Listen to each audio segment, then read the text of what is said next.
Bienvenidos, bienvenidas a este lanzamiento en esa modalidad virtual, un poco nueva, eh, para nosotros, para nosotras, me imagino que para ustedes también, no sé quién ahí ya se acostumbró con eso, está un poco difícil, pero hay que seguir con la vida.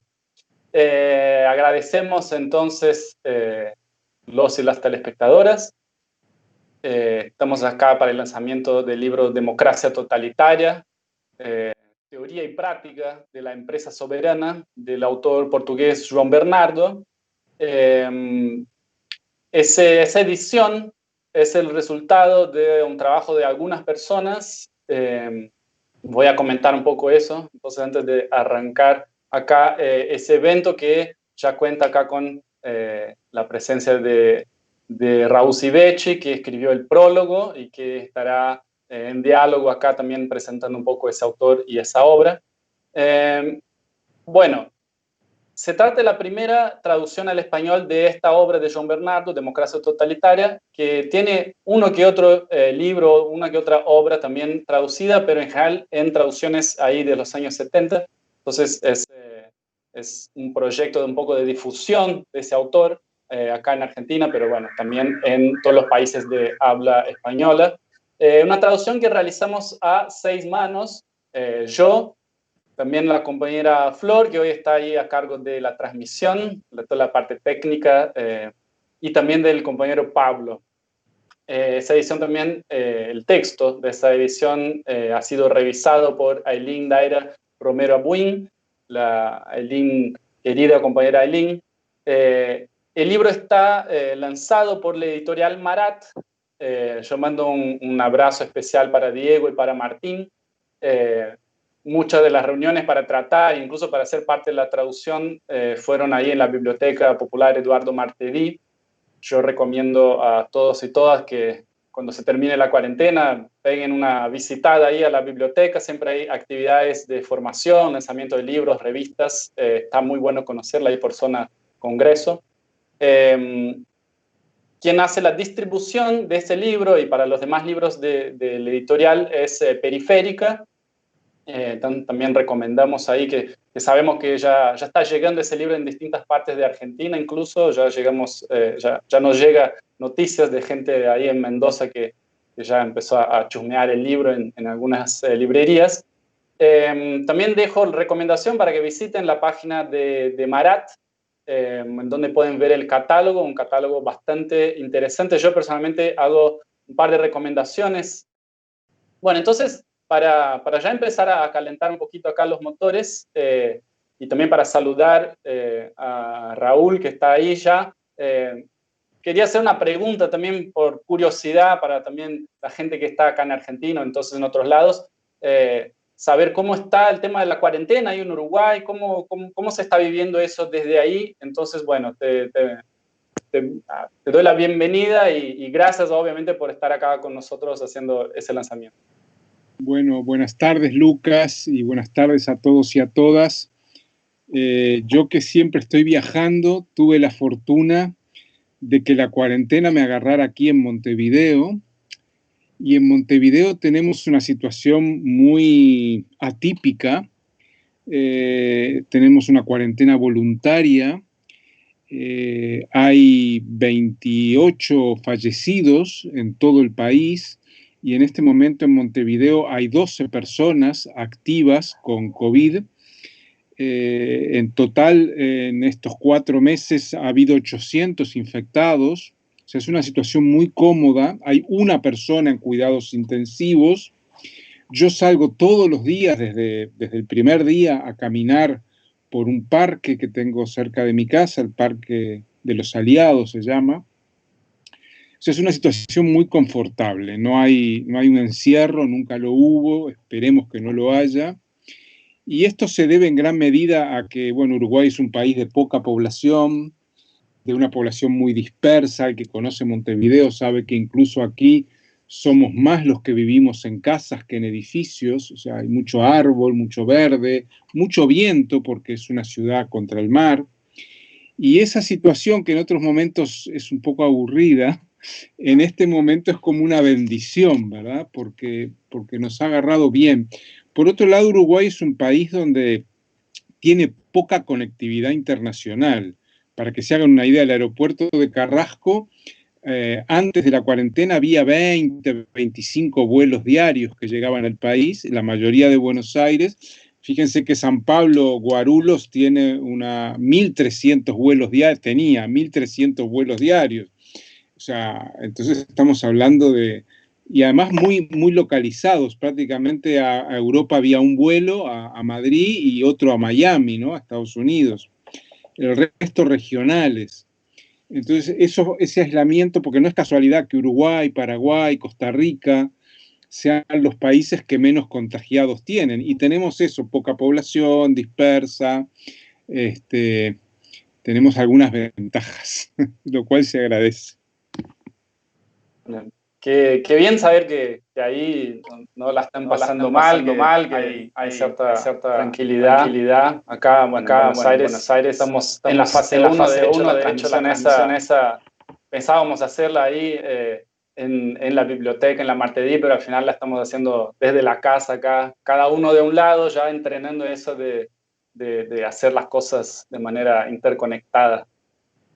Pero bueno, para arrancar entonces ya un poco con nuestro autor, con João Bernardo, la idea es, yo voy a hacer una pequeña presentación biográfica, un poco para conocer la historia de vida, un poco qué es la trayectoria de João Bernardo, y ahí, bueno, arrancaremos entonces un diálogo un poco más tranquilo acá con Raúl para entender un poco qué son los aportes, ¿no?, más interesantes, qué es lo que amerita la lectura, ¿no?, de este libro y quizá de otros, de ese autor. Bueno, empecemos entonces con su nombre completo. João Bernardo en general firma simplemente João Bernardo. Su nombre completo es João Bernardo Maia Viegas Soares, esa tradición portuguesa que también llegó a Brasil, que son nombres enormes. Nacido en la ciudad de Porto en 1946. El detalle, el contexto importante para tener en cuenta es que Portugal está bajo un régimen fascista desde 1933. Entonces, João Bernardo nace bajo un régimen fascista y va a empezar su militancia política como estudiante, ¿no?, el movimiento estudiantil, ya en una lucha concretamente antifascista, si se quiere, desde el principio, ¿no?, desde que es solamente un estudiante universitario. Y ahí, a partir, cuando tiene ya alrededor de 20 años, entra en las filas del Partido Comunista Portugués, ¿no?, también ahí militando en el movimiento estudiantil. En un episodio un poco conturbado, hay una denuncia de agresión física al rector de la Universidad de Lisboa, era un estudiante de historia. Entonces se le denuncian por eso y lo expulsan por 8 años de todas las universidades portuguesas. Entonces ahí termina muy rápido la carrera académica tradicional que podría haber tenido João Bernardo. Entonces, al mismo tiempo que está haciendo esa militancia estudiantil y tiene esos primeros años de experiencia en el Partido Comunista Duro, par de años después ya se aleja a la línea comunista tradicional ortodoxa y se acerca a los grupos maoístas que ya estaban llenando, ¿no?, los distintos países europeos, con críticas en general más a la izquierda de la línea stalinista tradicional. João Bernardo entonces en el 67 pasa a la clandestinidad y migra a París, ¿no?, con documentos forjados, ¿no?, y desde ahí empieza a organizar también otras mini organizaciones maoístas, esa tradición ultra izquierdista de grupúsculos, ¿no? Entonces se van rompiendo y formando pequeños partidos con pocas personas, y entonces ahí desde París, organizándose con gente en Portugal, organiza un partido, ¿no?, una organización que se llamaba Comités Comunistas Revolucionarios Marxistas-Leninistas, esos nombres enormes. Tenía un periódico llamado Viva el Comunismo, ¿no?, y desarrollan actividades en universidades y fábricas en el país. Eso ya alrededor del 68. Hay que tener en cuenta que en esa época los maoístas eran vistos, ¿no?, en Europa como una nueva ultraizquierda que hacía una crítica a la política de Khrushchev, ¿no? Que cuando asumió ahí la cabeza del Estado de la Unión Soviética, planteó una política de coexistencia pacífica, ¿no? Entre el bloque comunista y los países capitalistas, ¿no? Proponiendo entonces que los países comunistas, o mejor dicho, los partidos comunistas deberían llegar al poder por medio de la democracia, que no se planteaba una lucha encarnizada entre el movimiento comunista internacional y los partidos capitalistas. Mao, por su lado, Mao hace una crítica a esa política de la Unión Soviética y por eso, como en Europa, los militantes comunistas más radicales terminan alineándose más con Mao y con el maoísmo, como si fuera el comunismo más radical, ¿no? Bueno, João Bernardo entonces está haciendo esa militancia en el maoísmo, ¿no? y rompe corre más por izquierda la agrupación maoísta principal de Portugal, y por eso la prensa maoísta de Portugal empieza a decirle que es un trotskista. Esa vieja forma de acusar a las personas de en realidad trabajar para la CIA, ¿no? Como sabemos que el estalinismo persiguió en algunos países, incluso asesinó a muchos trotskistas, finalmente asesinó a Trotsky mismo. Y viviendo en París en esa época, entonces João Bernardo decide descubrir al final entonces qué era un trotskista, porque en Portugal no habían trotskistas, o por lo menos él no lo conocía, no habían grupos trotskistas importantes, y se pone a leer toda la obra de Trotsky, ¿no? Agarra y, bueno, se enfoca en leer eso para ver, bueno, de qué se trata ser un trotskista, digamos. Y a partir de ahí conoce muy bien la obra de Trotsky. El primer resultado de eso es que João Bernardo dice, bueno, entonces no soy trotskista. Está ahora seguro de que no es un trotskista.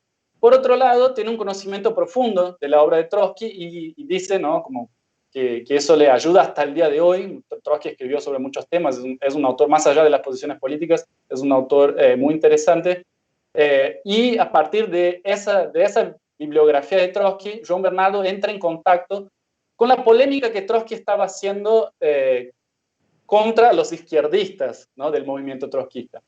Esos izquierdistas del movimiento trotskista justamente son críticos de la Unión Soviética, críticos de la lectura de Trotsky al respecto de la Unión Soviética. O sea, son los primeros autores que van a denunciar la Unión Soviética como un capitalismo de Estado, van a denunciar la burocracia soviética como una nueva clase explotadora. Y eso va a ser importante, seguramente vamos a hablar bastante de eso con Raúl después, que tiene que ver con esa concepción teórica, ¿no? De que la burocracia de los partidos comunistas pueden llegar a ser una nueva clase explotadora.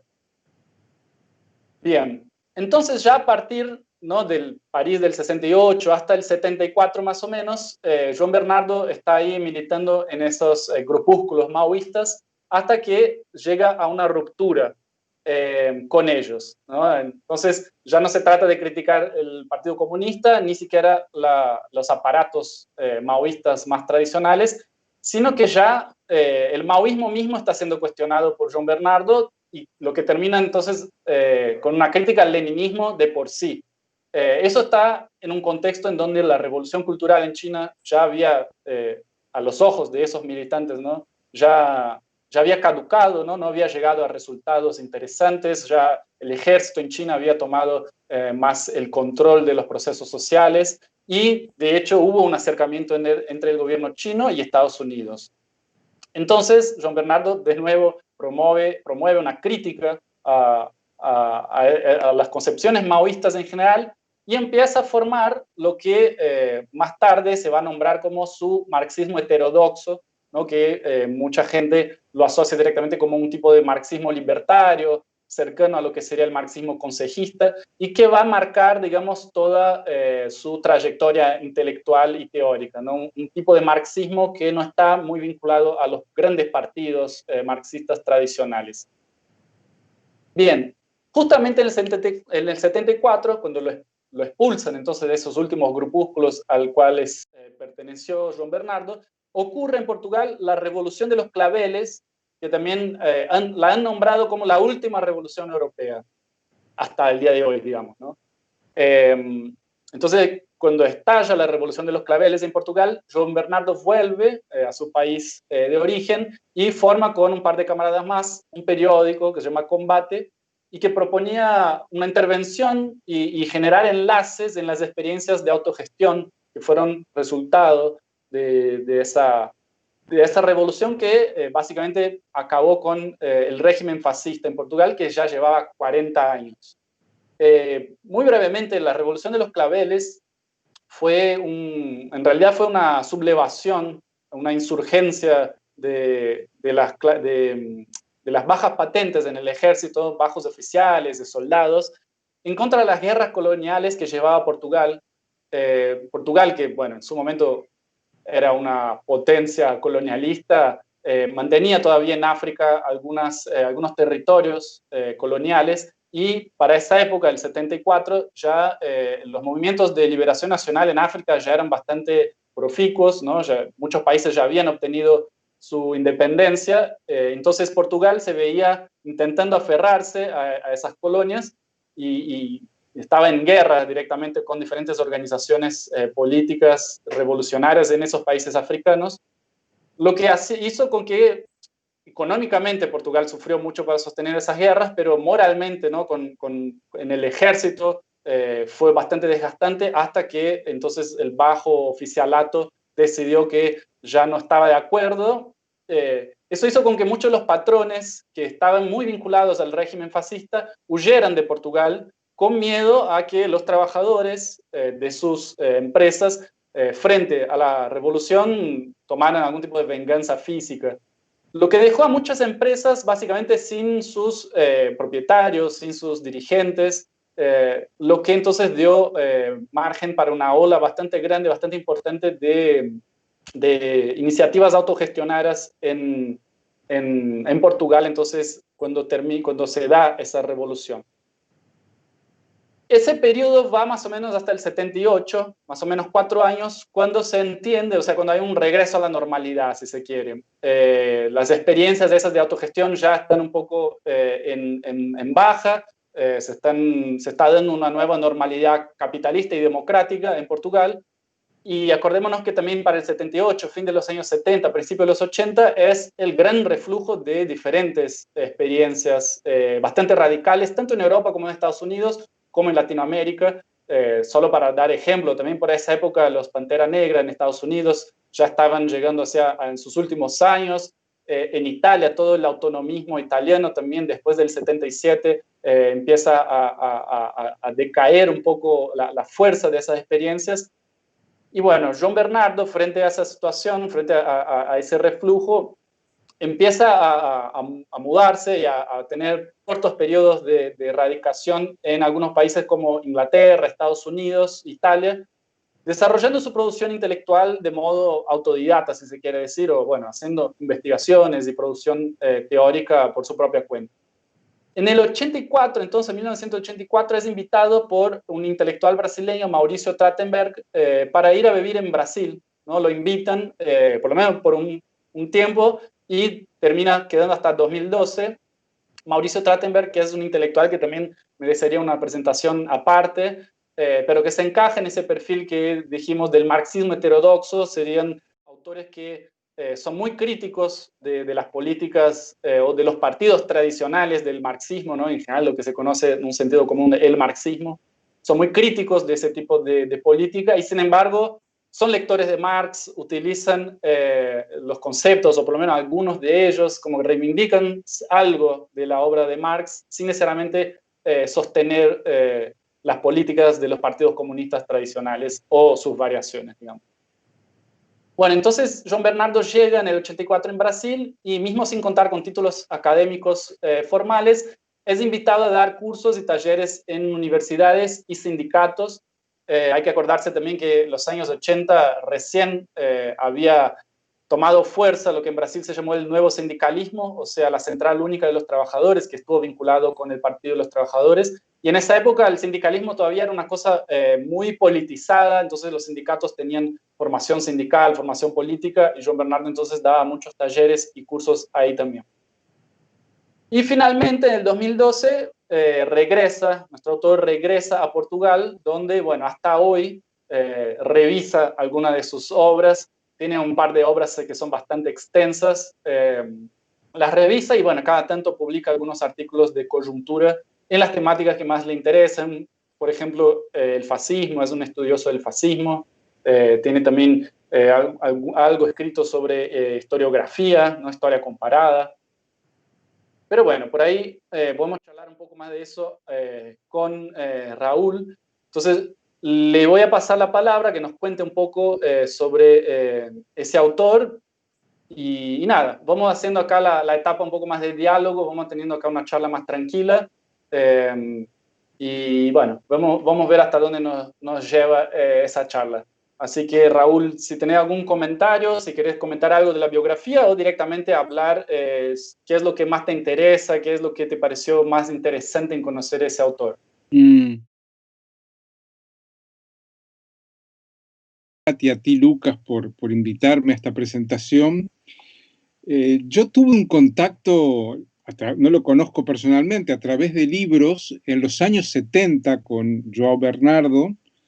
Yo no sabía que era este João Bernardo ni que iba a derivar en esto, a través de un pequeño libro en el año 76 o 77. Yo me había exiliado en España y esos años estaba muy sobre el tapete la Revolución Cultural China, y me encontré un libro pequeñito de 100 páginas, tapas amarillas, que se titula La lucha de clases en China, que era, bueno, el periodo de la caída del maoísmo, capaz que era el 79 ese libro, no lo recuerdo bien, lo tengo por ahí.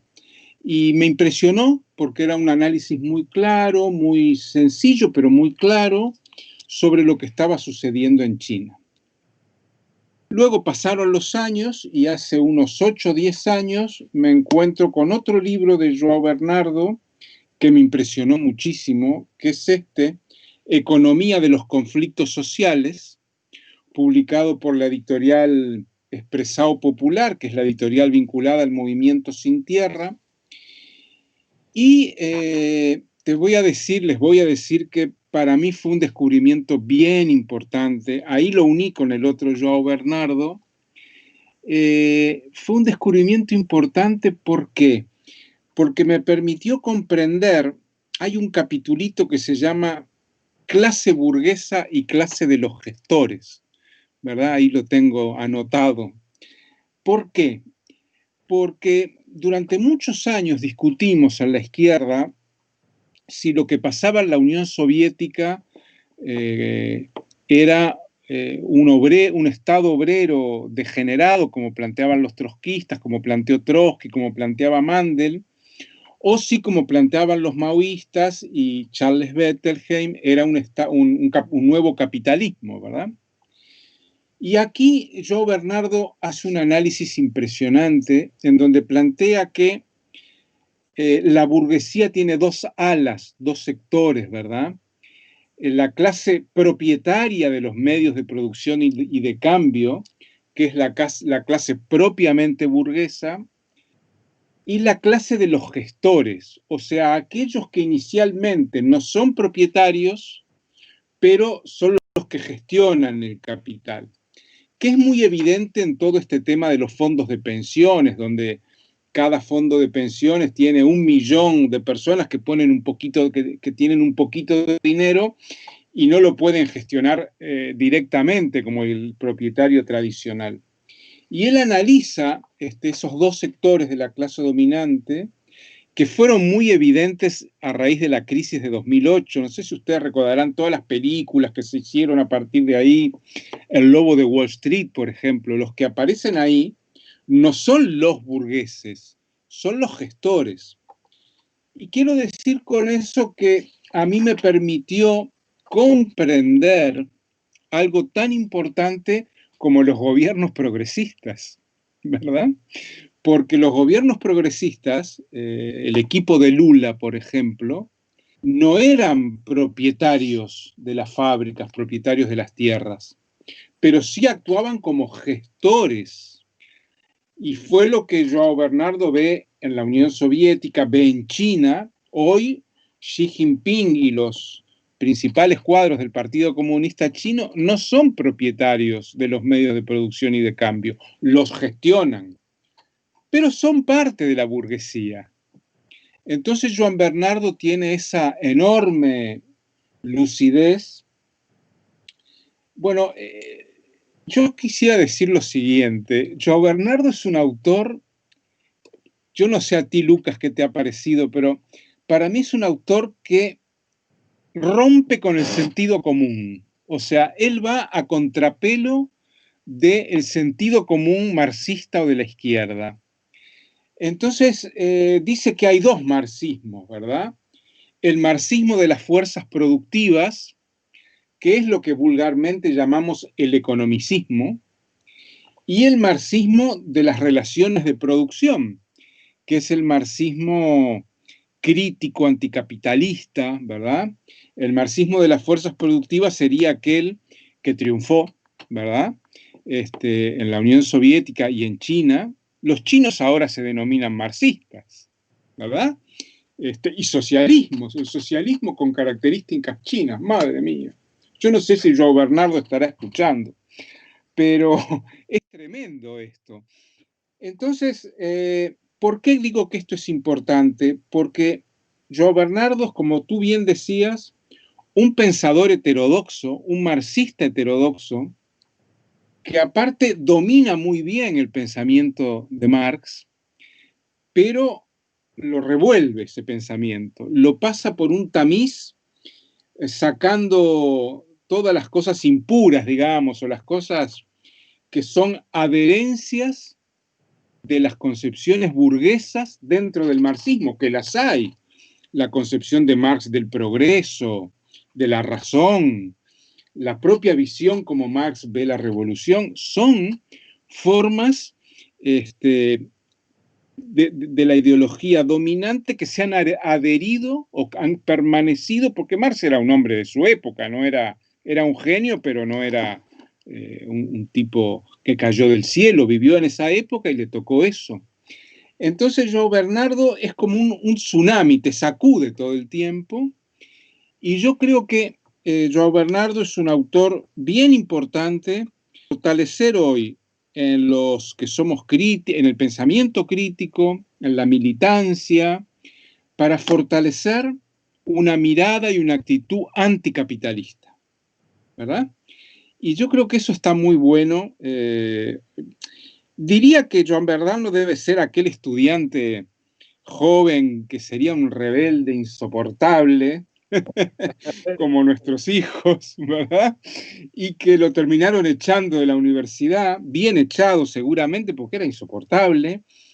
Y bueno, esa cosa transgresora, esa actitud que es racional, pero también es vivencial, porque no es solo la razón también es una actitud de vida. Entonces a mí, João Bernardo, para mí es un placer leerlo. Es un placer porque abro un libro de João Bernardo y no sé con qué me voy a encontrar, ¿verdad? Porque es sorpresivo, porque algo que parece simple lo complica y algo que parece que va en una dirección le da la vuelta. Entonces yo lo primero que quisiera decir es, yo creo que es el primer libro en muchos años que se traduce al español, al castellano, y está muy bueno que así sea, lo que les diría es que lean a João Bernardo.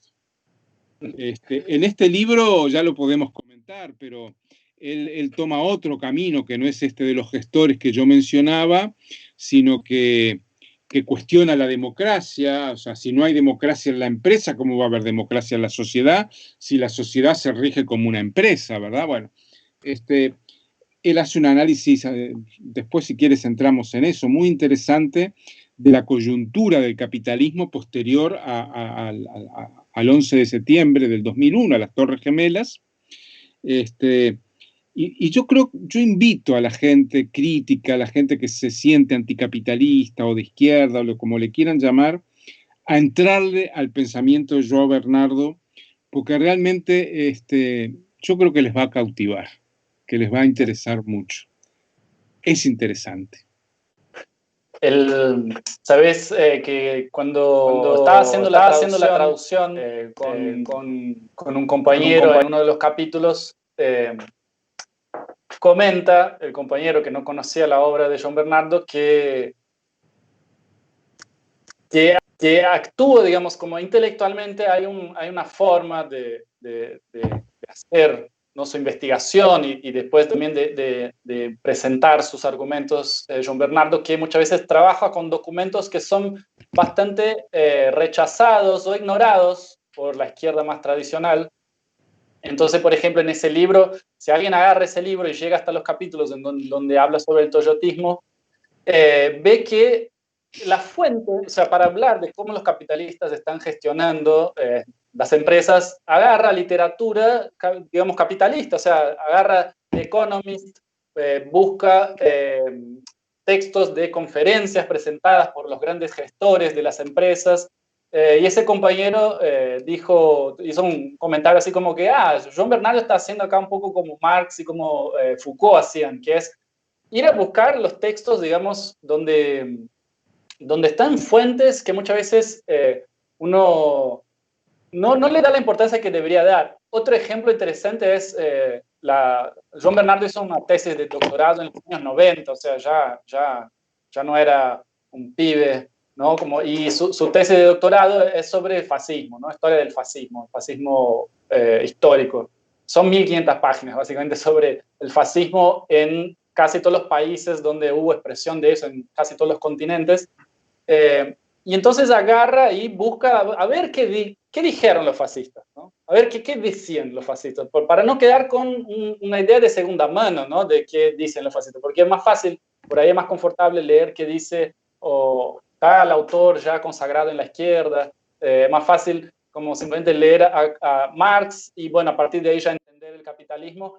Más difícil es ir a las fuentes, porque Marx mismo tuvo que ir y buscar documentos y estudiar los economistas capitalistas y todo eso. O sea, es una forma de hacer investigación que es muchas veces recorrer, ir a fuentes que son más difíciles, ¿no? Porque uno cómo agarra y lee The Economist, nosotros quizá, eso es una falla, quizá una debilidad en la izquierda, yo por lo menos lo veo y lo entiendo así, que es muchas veces en esa idea de nichos, ¿no? Uno se agarra y se contenta con lo que dicen las personas ya consagradas en nuestro ambiente y no osan, ¿no?, ir más allá y buscar qué dice el enemigo, ¿no? Muchas veces es una lectura más, demanda un poco más de cuidado, pero es muy importante de hacer, ¿no? Ir a investigar el enemigo directamente, saber qué está diciendo el enemigo.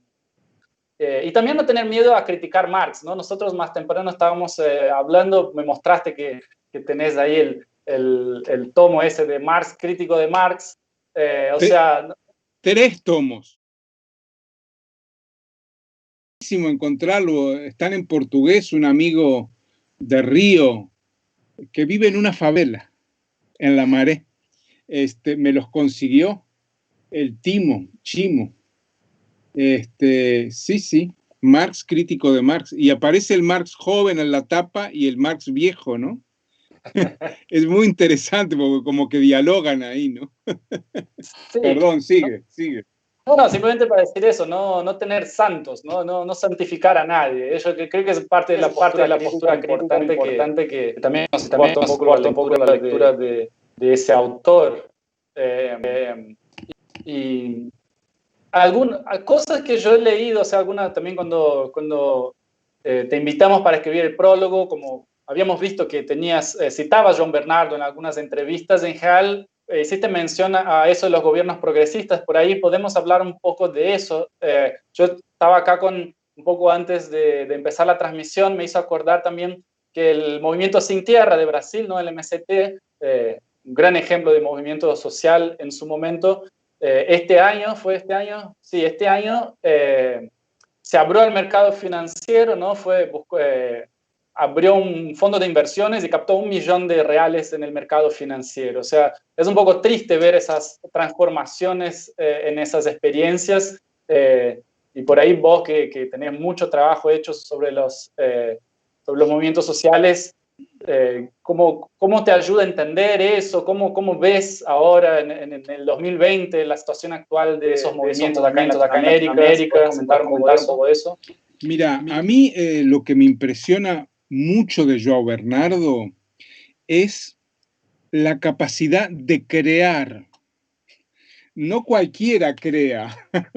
Yo siempre digo, uno normalmente se maneja con los conceptos que hay y los acomoda un poco. Y por ahí, una vez en la vida, se le ocurre una cosa novedosa.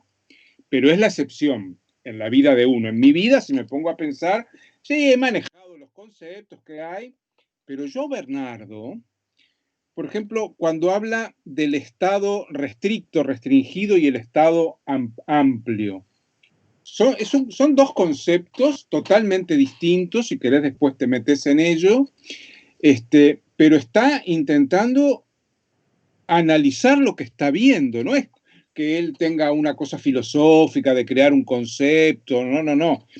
Crea un concepto para ayudarnos a comprender la realidad. O esto del capitalismo de la burguesía y la clase de los gestores, ¿verdad? Las dos sectores de la burguesía. A mí yo te digo, te repito, me ayudó mucho a comprender los fondos de pensiones. ¿Sabes quién se acerca mucho, aunque no lo cita Joao Bernardo? Chico de Oliveira, Francisco de Oliveira, un gran intelectual, sociólogo brasileño, que él entendió que en los fondos de pensiones privados de Brasil, de la Previ, de empresas estatales en general, ¿no? Del Banco do Brasil, de Petrobras, de la Caixa Económica Federal, tres grandes fondos, ahí había un vínculo de miembros del sindicalismo. Él también tiene un libro del sindicalismo empresarial, ¿verdad? Muy interesante, donde los sindicatos se hacen con fondos de pensiones que manejan una millonada, pero además se vinculan con el capital financiero, que no es algo menor. Entonces no es solo el dinero que reciben, sino los vínculos que tienen. Yo me acuerdo uno de los directores, creo que era de Previ, Rosa, o da Rosa, uno de los cuadros del sindicalismo de la banca, que jugaban un papel, o sea, los sindicatos a través de los fondos de pensión definían quién iba a ser el presidente de una gran empresa brasileña como Petrobras, o ya siendo privada de Vale do Rio Doce, de la Vale, una de las 2 o 3 mayores mineras del mundo. Bueno, ahí el sindicato define quién es el presidente, definía. Esto es muy fuerte, ¿no? Entonces, Joao Bernardo ayuda a entender eso. La deriva tiene un capítulo en este libro del Expresado Popular que dice Economía de los procesos revolucionarios, el último capítulo. Y es interesante porque es ahí donde él desarrolla la idea del marxismo de las fuerzas productivas y del marxismo de las relaciones de producción como dos corrientes contrapuestas. Y llego a esto que planteas vos, cuando uno ve el movimiento sin tierra invirtiendo en bolsa, claro, para los compas de izquierda de eso mejor no hablar, porque es meternos en un lío, ¿verdad? Yo mismo ahora hablo de esto y alguno dirá, ah, pero le estás haciendo el juego a la derecha. Ahora, el dinero no es neutral y la forma de conseguir el dinero no es neutral, ¿verdad? Si el MST decide poner el dinero en el sistema financiero y ganar dinero, ellos dicen, ¿no? Bueno, sí, hicimos esta operación y nos dio este dinero. Ahora, ¿eso es neutral? ¿Eso no tiene ninguna consecuencia? Yo recuerdo en las comunidades zapatistas, para comprar un coche, son horas y horas de minga, de trabajo colectivo, para cosechar el café, venderlo y poder tener una máquina, una despulpadora de café, un tomógrafo, en algunos casos consiguen un tomógrafo, entre dinero que juntan. Ahora, una cosa es conseguirlo en base al trabajo colectivo, minga, y otra cosa muy distinta es conseguirlo en el capitalismo financiero. Uno no puede decir que la técnica es neutra, que las relaciones sociales son neutras. No, yo me voy a tomar ahora whisky con Rockefeller y no pasa nada, está todo bien. No, algo me queda de Rockefeller a mí, ¿verdad? Por algo entré al santuario de Rockefeller, que es el capital financiero. Entonces yo creo que ahí estamos yendo, como fue el PT tanto, en aras de un posibilismo, de un pragmatismo, por un camino que nos lleva a la perdición.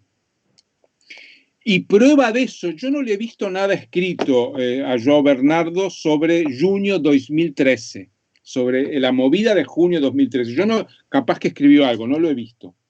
Pero cuando la CUT, el PT y el MST durante un mes no son capaces de salir a la calle, cuando había millones de brasileños en la calle, impulsado por un movimiento popular como el movimiento Pase Libre, ellos no disputan la calle, se la dejan a la derecha, un mes después hacen una manifestación, CUT, PT, MST, los movimientos del PT, con carro de sonido delante, o sea, una procesión. Las manifestaciones donde te enfrentabas con la policía y las manifestaciones con carro de som, como dicen en Brasil, son dos lógicas distintas. Una es el marxismo de las fuerzas productivas y la otra es el marxismo anticapitalista de las relaciones de producción. Entonces, no se puede pensar que una marcha con carro de sonido adelante, con un estrado, con un orador, no tiene nada que ver con el patriarcado, ni con relaciones jerárquicas coloniales, en donde el que está arriba es blanco de clase media sindicalista y el que está abajo, en el mejor de los casos, también es blanco, pero y el negro no está. Entonces, aquí tenemos un conjunto de trabajos teóricos que ayudan, porque yo no soy ningún genio, entonces, para poder ver junio de 2013 con esos ojos, toda esta producción, no solo de João Bernardo, de mucha más gente, pero la de João Bernardo, que es la que nos trae, te ayuda a ver la realidad desde una manera más intrincada, más profunda, o como dicen los zapatistas, desde abajo, ¿verdad? Porque el marxismo de las relaciones de producción, el marxismo heterodoxo, es la mirada del proletariado negro, del proletariado favelado, de los que no tienen nada que perder salvo sus cadenas, de los pueblos originarios, ¿verdad? De las víctimas de Belo Monte, de las grandes obras de infraestructura. Entonces, claro, este tipo de obras son muy importantes para profundizar en una crítica, vamos a decirle desde abajo, del sistema. Porque a mí no me interesa la crítica desde arriba, la crítica hiperacadémica que hacen algunos intelectuales en Brasil. No voy a dar nombres porque si no nos vamos a pelear con todos, pero hay mucho de eso y tú sabes muy bien que hay mucho de eso en la academia, universidades elitistas, la USP, la Universidad de Sao Paulo y otras más, que finalmente forman cuadros para estar dentro del sistema, aunque el discurso o las citas al pie de página sean de Marx. Eso, lo que me decís, me suena mucho a una discusión que quizá incluso no es ni siquiera novedosa, no te voy a decir, mirá qué planteo genial, pero de que parte de la izquierda está un poco desvinculada ya, digamos, de los procesos más desde abajo. Quizá para quienes nos escuchan acá en Argentina es una situación un poco diferente porque el peronismo acá juega otro rol, entonces, digamos, la izquierda progresista acá en Argentina, por ejemplo, no es muy marxista, ¿no? El marxismo acá es el trotskismo, son organizaciones un poco más duras. En el estado de Brasil, el PT tiene toda una influencia, ¿no? del movimiento socialista internacional, todo eso, pero de todas formas, la preocupación electoral es un cierto móvil que hace una disociación entre los procesos más desde abajo y preocupaciones que uno podría decir de superestructura, si se quiere. Y el libro ese, el Democracia Totalitaria, que tenemos acá en la edición que está siendo lanzada ahora, habla más particularmente de las empresas, entonces del poder de las empresas. ¿Y por qué yo traigo eso a colación ahora?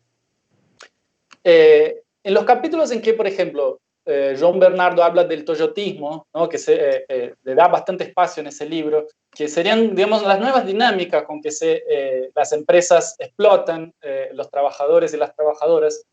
Se trata de tener una comprensión también que el capitalismo se va transformando y va generando nuevas dinámicas, nuevas modalidades de explotación, ¿no? Por ahí la esencia del capitalismo no cambia, pero ciertas formas sí. Y la izquierda, incluso muchas de las que se reivindican marxistas, en general, como que, bueno, uno lee Marx y, bueno, listo, tengo mi crítica al capitalismo y con eso basta, y uno sigue pensando que las fábricas son iguales, ¿no? Bueno, es la cinta, ¿no? Del Fordismo básico, o que eso no cambia y que entonces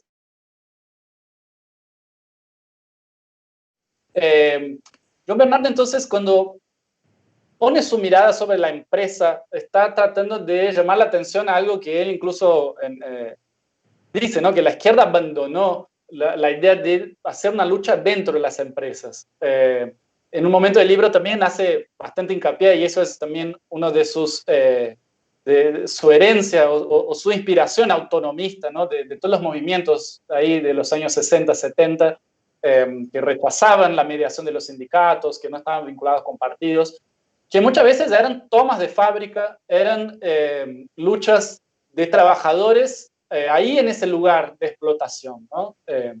Es una tradición incluso bastante antigua, si se quiere, en Estados Unidos, la IWW, ¿no? Que fue una organización sindicalista revolucionaria que también hacía una crítica a comunistas y anarquistas y a distintos vertientes del pensamiento, diciendo como que, bueno, todo bien, ustedes piensan y tienen propuestas, pero hay que organizarse en donde somos explotados, ¿no? Entonces, hagamos agitación, hagamos organización en esos ámbitos de explotación. Pero para eso hay que pensar cuáles son esos nuevos ámbitos de explotación, ¿no? Cómo funcionan, cómo no operan hoy día. Y uno lo que ve es que muchas veces la izquierda, incluso izquierdas marxistas, hoy día están entrando en disputas culturales, ¿no? Está de moda, pero también está de moda porque hay mucha gente que está entrando dentro de lo que sería la guerra cultural, ¿no? Ese tipo de política que viene de Estados Unidos. Se trata entonces de conquistar audiencia, de implantar ideas, cosa que en sí misma no es algo que está malo, pero se deja completamente de lado la idea de que uno también hace un tipo de disputa y una disputa que debería ser radicalizada en el ámbito de la empresa, ¿no? Yo creo que quizá eso justamente en ese contexto que estamos, ese aspecto sí, desde abajo, en ese libro que estamos lanzando hoy, uno de esa lectura que, claro, como las empresas, uno también tiene esa idea, Google nos domina porque yo soy usuario Google. Pero más allá de ser dominados en esa forma también súper estructural de las empresas, está ese aspecto de la explotación cotidiana diaria del trabajo que muchas veces queda muy en segundo plano para grandes partidos, para grandes alianzas de izquierda. Y tuvimos recientemente, en lo que va del año, mucho por cuenta de la cuarentena, la movilización de trabajadores de repartidores de aplicación. No sé si pudiste acompañar un poco eso. En Brasil. En Brasil y en otras partes, en otras capitales, acá en Buenos Aires hubo, en algunas otras ciudades de Latinoamérica también estuvo un poco de eso, ¿no?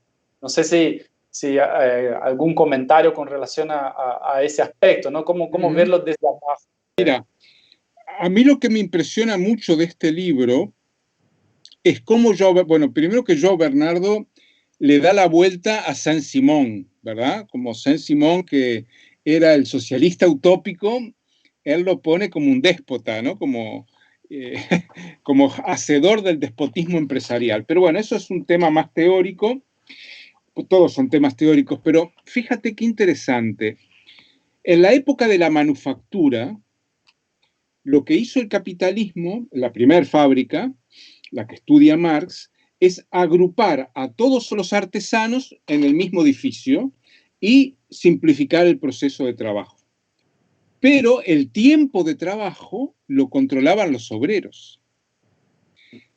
Cuando aparece el Taylorismo, y me hiciste acordar porque yo me dediqué a estudiar a James Taylor, a Frederick Taylor en un trabajo que hice, Taylor separa la gerencia del trabajo manual. Y él lo que hizo fue controlar, apropiarse del saber manual del obrero. Y él decía, Taylor era una bestia, decía, el obrero debe ser un mono, un gorila amaestrado. Esa era su frase, ¿no? Y el pienso va a estar en la gerencia. Pero fíjate lo que nos dice João Bernardo. El capitalista ahora, en este periodo, no solo se apropió del trabajo, de la capacidad manual, sino también de la capacidad intelectual de los trabajadores, ¿verdad? Y es lo que estamos en este momento, ¿verdad? A través de la digitalización. Pero yendo un poquito más atrás, es curioso cómo la izquierda y los pensadores de izquierda simplifican esto. Entonces, Henry Ford, ¿verdad? O el Taylorismo, que Lenin reivindicaba. Lenin decía que el Taylorismo era necesario para el socialismo, solo que le pondrían algún comisario político al lado. Pero para la izquierda, Henry Ford es la persona que permitió que el salario obrero aumentara. Es la persona que permitió que el obrero se incorporara al consumo, como si eso fuera positivo. Es horrible. Y João Bernardo nos recuerda que Henry Ford utilizaba delincuentes y soplones para destruir las organizaciones sindicales. Me estoy acordando del peronismo ya ahora. Y ese sistema de vigilancia luego lo utilizan, como ahora, para explotar al trabajador no solo en el tiempo de trabajo, sino las 24 horas. Hacer que las 24 horas de la vida de la población, ya no solo del trabajador, de la población, sean para usufructo del capital. Porque en el capitalismo del siglo pasado, el obrero iba 8 horas a la fábrica, en el mejor de los casos, trabajaba, y él y su familia, fuera del tiempo de trabajo, no eran explotados fuera del tiempo de trabajo. Incluso podían crear sus mutuales, sus formas de ocio, sus formas de consumo por fuera de la influencia del patrón. Ahora, toda la vida del trabajador está sometida a esa disciplina del capital. Voy a leerte una cita de João Bernardo que dice, que la puse en el prólogo, pero bueno, no es porque yo la haya puesto. Dice así: en su cotidianeidad los trabajadores viven escindidos en la tensión entre la heteroorganización y la autoorganización, ¿verdad? Y dice que cualquier ruptura con el capitalismo supone crear un espacio, aunque sea pequeño, reducido, de autoorganización. Con esto vuelvo a lo de la política de abajo, ¿verdad? Y aquel debate que había con el urbanista francés Henri Lefebvre sobre la importancia del espacio. Y de ahí vamos al sindicato.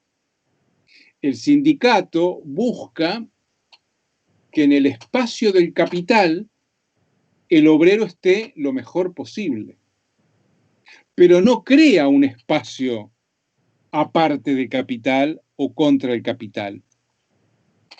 Entonces, esto nos lleva ¿a dónde? A valorizar aquellos espacios donde los pueblos originarios en sus comunidades, donde los pueblos negros en sus quilombos, resisten, enfrentan, ponen un límite a esa opresión del capital.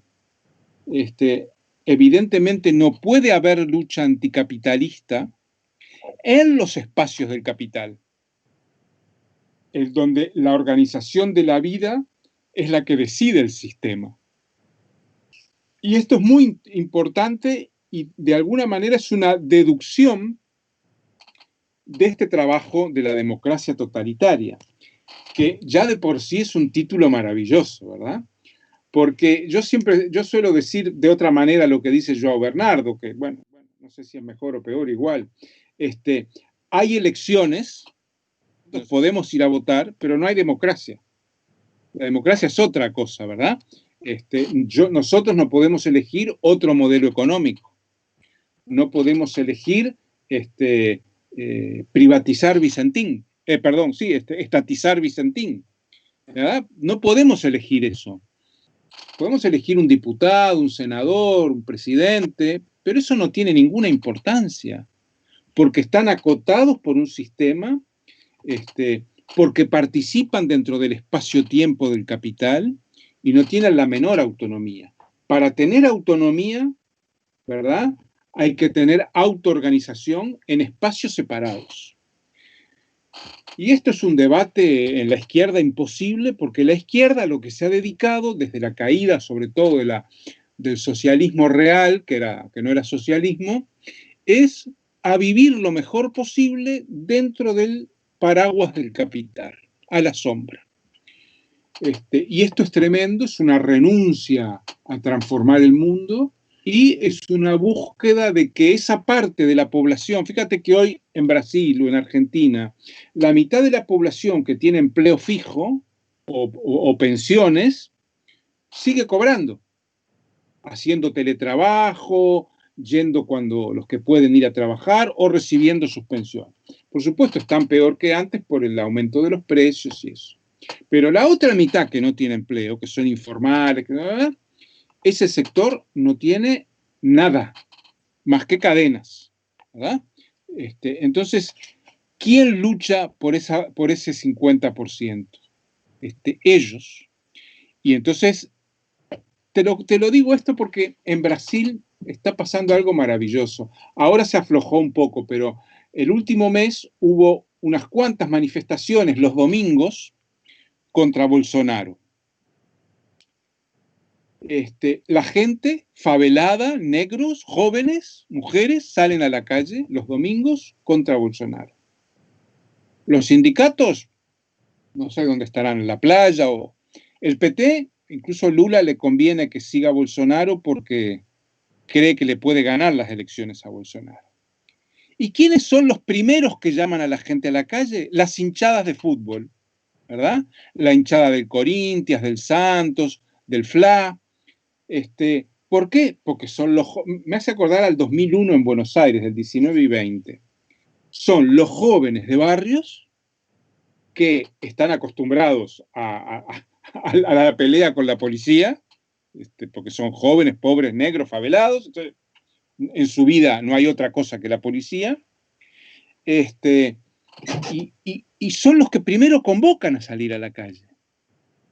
Esto es una muestra de quiénes son los sindicatos, los partidos de izquierda, aún el más radical, ¿verdad? El PSOL, y quiénes son los que realmente están interesados en pelear. Y una vez más tiene que ver con esto que acaba de decir João Bernardo. El favelado, quiera o no, está en otro espacio, sus problemas son el tráfico, la policía militar, etcétera, y la falta de agua, evidentemente, y en estos momentos están más activas las favelas que los barrios obreros. Están más activas las villas, yo hablo con curas villeros de la villa de Barracas y de otras, ¿por qué? Porque es la vida la que está en juego que el mundo político tradicional. ¿Dónde están los partidos? ¿Dónde están los troscos? ¿Dónde está la cámpora? ¿Dónde están los partidos políticos? ¿Dónde están los sindicatos? Algún sindicato siempre tiene alguna cosa buena porque hay gente interesante en los sindicatos. O sea, acá hay una necesidad de comprender el sistema desde otro lugar, y comprender esto de la economía de la lucha popular, de la lucha de clases, porque hay una economía de la lucha de clases, y no es lo mismo el barrio periférico, la favela. A mí las favelas me hacen acordar aquel libro de Engels, La situación de la clase obrera en Inglaterra, libro de juventud de Engels, en donde no había nada y la calle era un desastre con el esgoto, con las aguas pútridas corriendo por las calles, y la solidaridad y el hermanamiento de las personas. Entonces, yo siempre digo, es bueno un teórico cuando nos ayuda a quitarnos la venda de la realidad, ¿verdad? A quitarnos el velo. Acá en Argentina, a mí siempre me sorprendió una temática del mundo sindical que tiene que ver con eso. A mí me parece por lo menos que es una cuestión de vendas, porque acá el modelo sindical argentino es muy particular también por cuenta del peronismo, y existe el tema de las obras sociales, ¿no? Que son el sistema de salud sindical. Entonces, cuando hay algún tipo de discusión sobre el sistema de salud en Argentina, uno dice, bueno, está el sistema privado, ¿no? Las prepagas, como se dicen, y bueno, y el sector público. Pero ahí como que, ¿y las obras sociales, de qué lado quedan? Como la gente no tiende a pensar que son propiedad privada, aunque de alguna manera lo son, es propiedad del sindicato. No, bueno. De la clase de los gestores, perdón. Pero totalmente, o sea, si uno piensa, ¿por qué un sindicato, está esa idea de que, bueno, el sindicato por ahí tiene una prensa, y ahí, bueno, por ahí tiene sentido, ¿no? El sindicato para imprimir su propio material. El sindicato después tiene un hotel, que también es una cosa muy común acá, y ahí, bueno, ok, es parte de la tradición sindical que tenga ahí una colonia de vacaciones, no sé qué. De repente los sindicatos empiezan a tener hospitales, cobertura de salud completa, y de repente es una caja tan grande que es parte, digamos, de una concepción política corporativista en donde los sindicatos tienen un rol estructural en el Estado.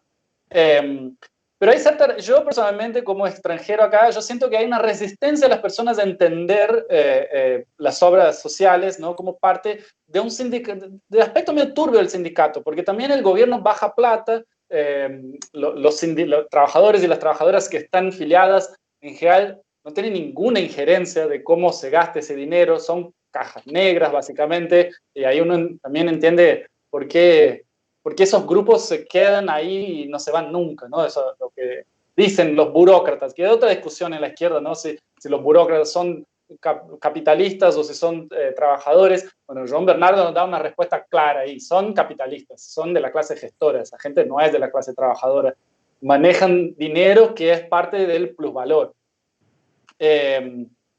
Entonces, a mí también me sirvió cuando llegué a Argentina, ya teniendo un poco de esos conceptos, entender eso de una manera ya no tanto dentro de los moldes más tradicionales, ¿no? Que generalmente la izquierda nos tira a bancar a los sindicatos, que los sindicatos son importantes. Entonces, dentro de esa idea de no santificar nada, ¿no? Por ahí hay sindicatos que pueden hacer lucha, que pueden ser interesantes. No es por ser un sindicato que de por sí, naturalmente, ya son algo piola, compañeros, y que tienen un rol interesante e importante.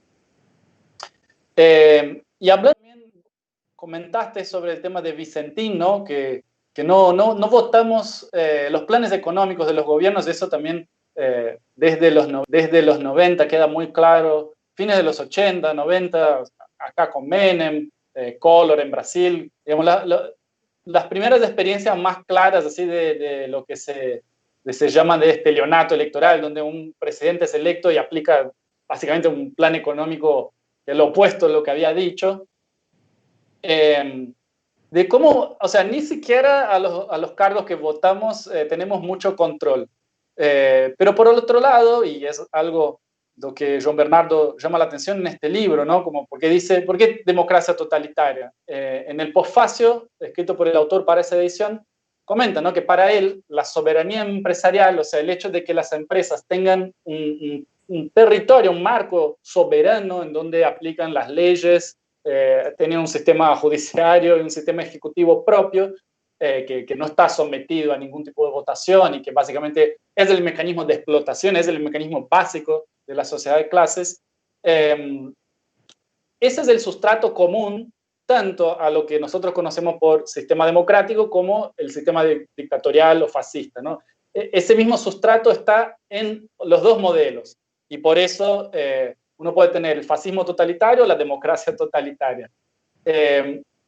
Acá en Argentina estuvo ese caso de Vicentín recientemente, que además se suma a algo muy patriarcal, que es el hecho de que es una empresa monstruosa, pero tiene ciertos aspectos de empresa familiar todavía, ¿no? Como fue creada ahí por un grupo familiar y hasta hoy hay gente de esa familia que lo sostiene. Y uno ve que cuando el gobierno propuso la expropiación, movilizó, claro, el campo argentino, que tradicionalmente está bastante polarizado con el peronismo, pero como toda la gente de la ciudad estaba unida en esa misma causa, en defensa de Vicentín, en defensa de la empresa, ¿no? Y la defensa de la propiedad privada, pero ni siquiera de tu propiedad privada, sino de otra gente. Es impresionante, a mí me parece que eso es muy llamativo de cómo estamos viviendo hoy día la vuelta así del anticomunismo, de que ahora todo es comunismo, usar barbijo en la calle es comunismo, expropiar una empresa que tiene una deuda monstruosa es comunismo, y cómo la gente se identifica cada vez más con las empresas, ¿no? Sea por medio de la tecnología, por medio de los medios digitales que usamos, que también van entrando cada vez más en nuestra vida, pero esa idea de vestir la camiseta. Yo personalmente, yo trabajé en Accenture un tiempo, que es una consultora transnacional monstruosa, muy grande, y yo me acuerdo que era una empresa que te ofrecía espacios, por ejemplo, feministas, adentro de la empresa, te ofrecía una cosa bien al modelo japonés, que es que vos no salgas de la empresa, vos hagas el happy hour adentro de la propia empresa, que armes tus relaciones con tus amigos, y ya la gente va generando ya un tipo de sociabilidad que es lo completo opuesto a lo que comentabas antes, ¿no?, de la gente que está en territorios marginalizados, sino que los trabajadores están englobados cada vez más para vivir sus vidas y tener identidades que se quedan adentro de la empresarial, ¿no? João Bernardo plantea que no está bueno hablar de que hay una economía capitalista, sino que es una sociedad capitalista. Porque reducir el capitalismo a una economía, a mí esto me hace acordar a Fernán Braudel y Abdullah Öcalan, líder kurdo. Hay una economía capitalista, pero el capitalismo no se reduce a una economía. Vicentín muestra que la sociedad es capitalista, ¿verdad? O una parte grande de la sociedad es capitalista. Vicentín muestra también que el Estado es capitalista y que no puede haber un Estado no capitalista, porque el Estado fue creado por el capitalismo para servirle. Entonces, si uno empieza a pasar a hacer el ejercicio de João Bernardo, de pasar por el tamiz, ¿qué queda de estas concepciones, de este marxismo popular, populachero, que vale todo, ¿no? Que ya viene de la época soviética, donde se hablaba del Estado socialista, que es como decir el policía emancipatorio, ¿no? Es policía, no es emancipatorio. No hay un policía emancipatorio. No hay un médico emancipatorio. O como dice Rancière, no hay un maestro liberador. El maestro es atontador.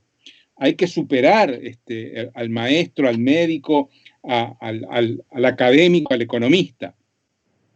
Entonces, lo bueno es poder utilizar estas herramientas de João Bernardo para poder pasar muchos elementos. Mira, en la educación, bueno, ¿cuál es la pedagogía emancipatoria? No, la pedagogía como tal no puede ser emancipatoria, porque la pedagogía está hecha para domesticar. Entonces, puede haber pedagogías más brutas y pedagogías menos brutas. Pero si uno mira a fondo, Paulo Freire es antipedagógico, porque rompe con la idea del docente y los alumnos. ¿verdad?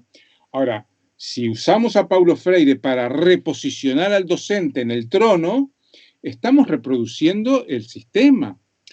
¿Y por qué? Porque aquí hay que ir a Foucault también, ¿no? Porque el sistema se sostiene en base también a quienes supuestamente critican al sistema o son antisistema. Entonces, lo que tú estás planteando es cómo el sistema aprendió a que haya espacios de ocio. Los anarcos tenían a principios del siglo pasado domingos que iban a un picnic al campo, o espacios de socialización, de teatro, de bibliotecas, mutuales, por fuera del capital. Bueno, el capital ha ido chupando todo eso, ¿no? Integrando todo eso, y ahora, claro, quieren el happy hour dentro de la empresa.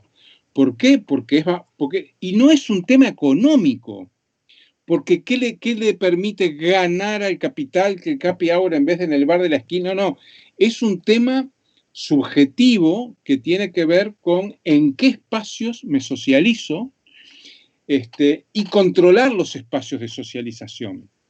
Si uno observa en detalle, se tomara el trabajo, algunos lo hemos hecho, inspirados en Thompson, sin duda, en Edward Thompson, E.P. Thompson, de analizar el conflicto de clases real.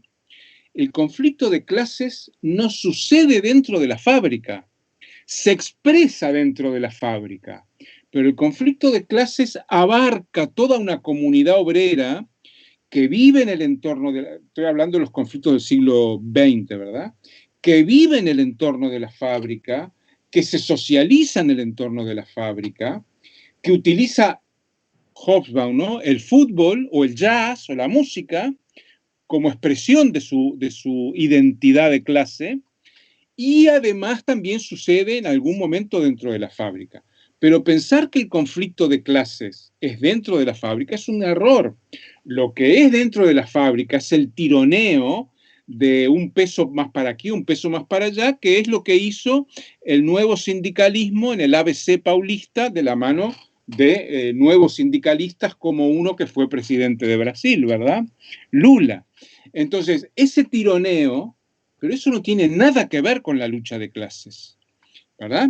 Hoy tiene mucho más que ver lo que hacen las hinchadas del fútbol con la lucha de clases, ¿verdad? Aunque sea gente que nunca leyó a Marx, tiene más que ver con la lucha de que el sindicato que pelea 20 pesos más o 20 pesos menos.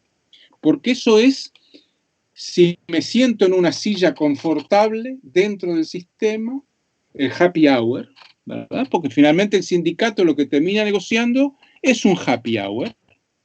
Y eso es tremendo. Eso nos coloca en un lugar totalmente a la defensiva y totalmente funcional a la acumulación de capital. Insisto, hay a veces que hay algún sindicato que tiene una buena actitud. Aquí ha habido sindicatos en Montevideo, ahora están cayendo 400 ollas populares. Algunas de esas ollas fueron creadas por sindicatos que llevaron el fogón, las ollas y alimentos a la periferia. Bueno, yo me saco el sombrero con esos sindicatos, ¿verdad? Pero no es lo común. Lo común es que el sindicato ahora esté borrado, me voy a sacar simbólicamente el sombrero por esos sindicatos, muy bien, si no la gente se aburre de tanta cháchara. Pero no es lo común es que se dediquen a su cosita de el horario de trabajo, el empleo, y la lucha de clases es algo que sucede en toda la sociedad. Entonces, hoy en día tenemos lucha en el terreno del consumo o en el de la distribución, que el sindicato no entra ahí, pero es importante. Bueno, aprovechemos entonces que vos comentaste ahí del escenario de Uruguay, por lo menos para comentar un poco ahí desde adentro. La verdad que nuestros países están tan cerquita y no siempre la información corre como uno esperaría, ¿no? En un ámbito internacionalista. Entonces, sabemos que en Uruguay recientemente se terminó la racha de los gobiernos progresistas también y llegó ahí al poder un presidente un poco más de derecha. Por ahí nos falta un poco más de información. ¿Nos podrías comentar un poquito para quien no se ha dedicado a leer tanto, cuál es el escenario ahora ahí en Uruguay? Bueno, el escenario por arriba es que una coalición que integra el Partido Nacional, que es el del presidente Luis Lacalle, el Partido Colorado, partido histórico también del Uruguay, más Cabildo Abierto, es el partido de los militares, bolsonaristas, pero mucho más prolijos, gana las elecciones. El Frente Amplio perdió en la segunda vuelta por el 1,5%, pero en la primera vuelta perdió 10 puntos. Tenía el 48-49 las elecciones pasadas y esta terminó con el 39, la peor votación en más de 20 años. Hay que remontarse a los años 90 para una votación tan baja. Como consecuencia del desgaste, sube este gobierno el 1 de marzo. Es un gobierno de 4 partidos, porque además de los 3 que mencioné, hay un partido, es el Partido Independiente, que tiene un diputado, pero simbólicamente está en la coalición, con un cargo de ministerio. Sube este nuevo gobierno y a los 13 días viene la pandemia. El 13 de marzo, los primeros contagiados en Uruguay, y bueno, y el gobierno toma una serie de medidas, esas que comenté, cuarentena no obligatoria, etcétera, que han dado buen resultado, pero inmediatamente empieza a caer la crisis sobre la población. Es un gobierno neoliberal muy claramente, un gobierno de derechas, un gobierno que sacó mucho a los militares y a la policía a la calle, aunque no hay una represión brutal por ahora, y la sociedad también se está organizando. Ya te digo, en Montevideo, que es una población como la de Rosario, Córdoba, 1 millón de habitantes, hay 400 ollas, hay muchas ollas, hay barrios que hay 5 o 6 ollas, y además está surgiendo algo que llama Movimiento Popular de Subsistencia, que ya venía de antes, pero ahora creció, que son familias que se juntan para hacer la compra fuera de los supermercados y de las grandes superficies. Son más de 1.000 familias en este momento, y el grueso de la compra, más del 50%, se compra a fábricas recuperadas, que son de productos alimenticios o de productos de limpieza o de otros, o de textiles, a cooperativas de producción agropecuaria o campesinos que producen de forma orgánica. Entonces el movimiento popular está en un momento difícil, sin duda, pero está muy activo, está haciendo cosas, además está movilizando. Ha habido, en los 2 últimos meses, desde el 1 de mayo, hubo muchas manifestaciones, diría que hay 1 o 2 por semana más o menos, o una concentración frente a Casa de Gobierno, o otro tipo de concentraciones. Sí, mayo y junio han sido 2 meses de muchas movilizaciones. Y bueno, y estamos en esa situación en la cual el campo popular está trabajando, está haciendo cosas y está bastante organizado, lo cual me da una gran alegría. Qué interesante. Sí. Está bueno escuchar eso. Yo, por brasileño, y que la verdad que no la están pasando bien allá. Y por otro lado, bueno, acá en Argentina, por suerte, las cosas están más tranquilas. A veces uno siempre piensa que están demasiado tranquilas, pero bueno, por lo menos en términos de salud, la gente acá no está, la situación no está tan grave. Bueno, yo Lucas, sí, dime. antes de que terminemos, me gustaría que le dijeras a la gente de Argentina o de Uruguay también cómo poder conseguir el libro. Muy bien. El libro está tengo entendido, por ahí en un ratito me llega algún mensajito acá de un compañero del editorial para corregirme la información, pero tengo entendido que está ya en Mercado Libre La editorial tiene un mercado libre donde comercializa sus libros. Está también la página de la editorial, que es editorialmarat.com, ahora termino de confirmarlo, sí, editorialmarat.com.ar, en donde también se puede entrar en contacto para pedir una edición. Seguramente para gente de otros países habrá que ver como el envío y todo eso, pero desde ahí se puede ya estar en comunicación. La editorial cuenta con un Instagram, pueden entrar ahí y para hablar con los compañeros, ¿no? Decir que tienen interés en obtener este libro o cualquier otro libro de la editorial. Tienen Twitter, tienen Facebook, todos esos canales están abiertos, ¿no? Para obtener el libro. Para gente que está en Buenos Aires, también funciona, la editorial funciona en la Biblioteca Popular Eduardo Martelly, también pueden ir ahí a ver, ¿no? Los libros. Pero nada, acá me dice el compañero que la página es el principal medio para obtenerlo. El precio son 500 pesos, ese es por lo menos el último que yo tengo. Después, a ver qué me dice acá. Bueno, gente que está en otras ciudades de Argentina también consigue en librerías locales, porque está la distribuidora periférica que hace llegar a librerías en muchas otras ciudades del país. Acá me dice el compañero que para gente que no es de Argentina se puede hacer la compra por la página y ahí se hace el envío por correo, ¿no? Quiero uno. Obviamente te va a llegar, no vas a tener que comprarlo, a vos te va a llegar. Lo que más me gustaría es poder juntarnos cuando termine esta situación, tomarnos unas cervezas allí en la editorial y poder celebrar que seguimos comunicándonos y trabajando, ¿verdad? Eso estaría muy, pero muy bien. Además, como en ese momento, todo lo que es, todos los buenos proyectos para cuando termine la cuarentena nos dejan un poco más esperanzosos, por lo menos acá en Buenos Aires se vive un poco así. Hasta el día 17, la verdad, como casi no se puede planear nada, pero bueno, todo eso nos deja con un poquito más de ganas de atravesar finalmente esa etapa.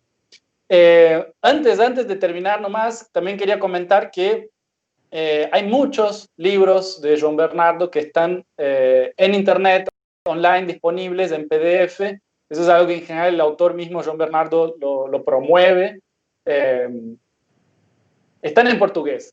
Yo, personalmente, como internacionalista sudamericano, yo tengo una militancia férrea para que la gente en el territorio hispanohablante aprenda un poquito de portugués para mínimo poder leerlo y que la gente en Brasil aprenda el español mínimo para poder leerlo, que se animen a intentar leer. Por ahí es difícil, puede parecer difícil al principio, pero es cuestión de ejercitarse, agarrar, intentar, algo se entiende. Está de práctica, cara.